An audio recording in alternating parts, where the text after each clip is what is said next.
I used to be uncomfortable around lesbians. Now I love them. The problem is that some of the more masculine ones aren't friendly. I'm friendly. I'm secure enough with myself to be friendly. Some of them are not so friendly. I love a nice, friendly, butch lesbian. The only problem is there's only 2 of them. And I don't know where the other one is. I'm in a relationship now, but I was single for a long time because of my schedule and my personality or whatever. Asked me about it so much, this friend of mine was like, Emma, maybe you need to see a gender identity expert, you know? You identify with men so much, why don't you go see an expert? So I did. I went to BuzzFeed, that's what I did. I didn't want to pay for anything. I went to BuzzFeed and they had a quiz where you could figure out if you were one of 52 genders. So I took it, 52. I took it, I tallied it up, and I'm a chicken nugget, apparently. I was like, oh my God. This explains so much. I always like dipping sauces.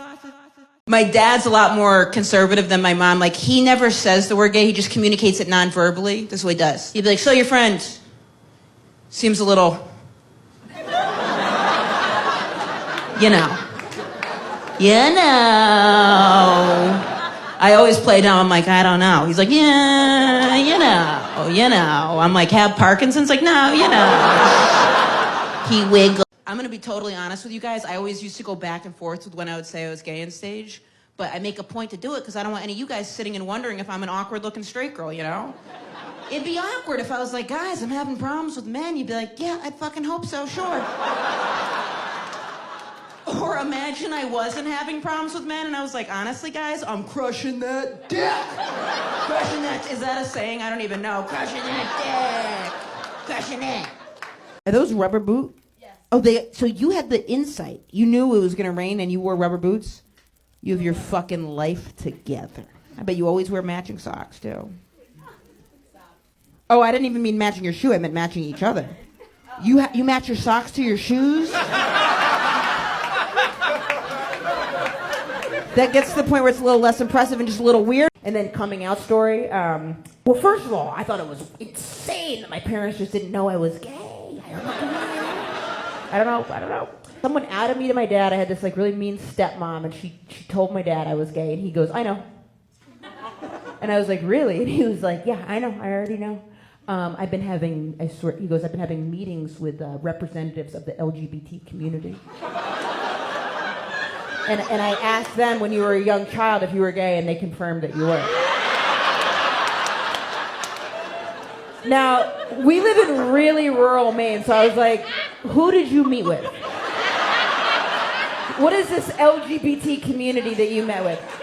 And he was like, I had meetings, and I was like, but with who, though? And he had dated this woman named Carol, whose friend Sue was a lesbian. He's like, well, I asked Sue, and I was like, there we go, yeah. And Sue said, you're gay. So how'd you guys end up from London to Mississippi? We just said we wanted to go to America. And they put you on Miss. To offer something of relating, maybe? So I'm from really rural Maine, right? This is 100% true. I'm from a tiny town in Maine called Blue Hill, Maine. I'm from Blue Hill, Maine, and there's a town called Brooklyn, Maine. And we would have a lot of students come for study abroad to my high school, right? There was this one girl that came, and this one girl that ended up in Brooklyn, Maine, thought she was going to Brooklyn, New York. And then she ended up in bumfuck Maine. That fucking sucks.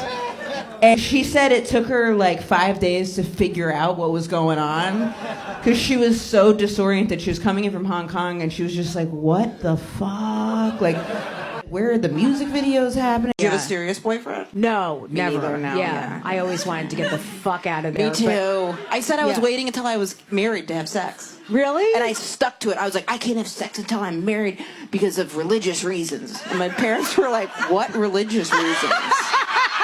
And you weren't even religious. No, not at all. And I was like, Jesus reasons. I'm just like throwing stuff out. Oh my God, I cannot picture you in dresses and like the whole thing. And I have to see a picture of that.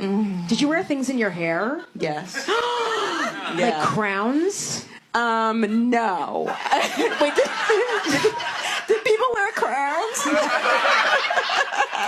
Or are you just trying to think of what people... I grew up in a town of 800 people. We had a gay pride once in my town, and it was just one person skipping down Main Street. Everyone was like, go, Steve, go. And then a protester showed up just walking after him. We were like, Steve, skip faster. And the protester was his father. I love men too, I really do. And so I can't stand it when people are like, I thought gay women were mean to men. I'm like, you think gay women are mean to men? You ever talk to straight women? Like a straight married woman over 45, she is fucking pissed. Mean to men, give her some white Zimpin, she doesn't give a fuck.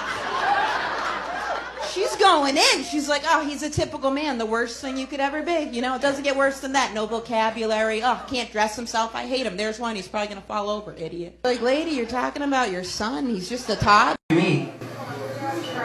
This is a small community here. Is her ex-girlfriend the only other lesbian here?